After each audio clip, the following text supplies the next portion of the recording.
We know that getting things right from the start is a ticket to success.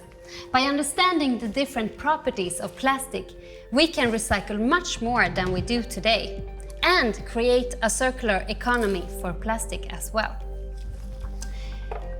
Recycling only gets effective when the products put on the market are designed so the components and the materials easily can be reused or recycled.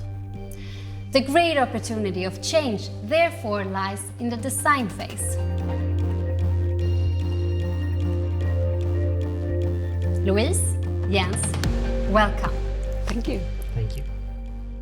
Tell us about the creative freedom and the attitude of the people working within this team. Well, we knew, all of us from the start, why we were doing this and what we were supposed to do.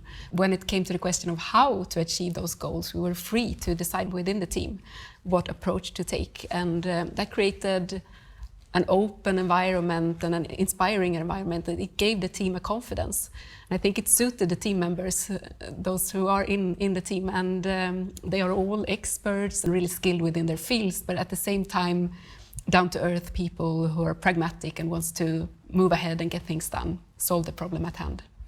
And I think also for the team, it was super important to have this 100% target, because it pushed us to open new fields and innovate in a way that we maybe hadn't done otherwise. No, exactly. If it would have been a less ambitious goal, such as 25%, then we would have easily gone for the low-hanging fruits, I think, and we would have missed some of the really interesting and innovative ideas that we have run into.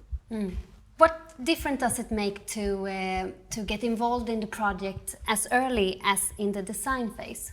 I think it makes all the difference in these type of projects, because you can't really get this in later. It needs to be part of the concept of the product. So we need to be innovative and have it in already from the beginning. There is a difference between design for recycling and design for repair. And that is something that we need to really move into our processes.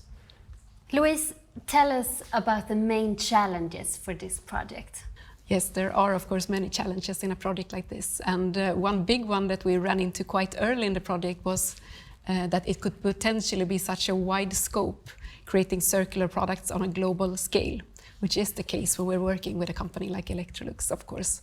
So we decided early that we needed to scale down to make something that was tangible and rather set a good example than to try to solve everything at once.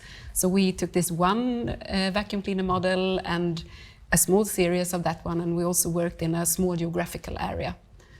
Louise and Jens, thank you for joining us today and for sharing your story about this project.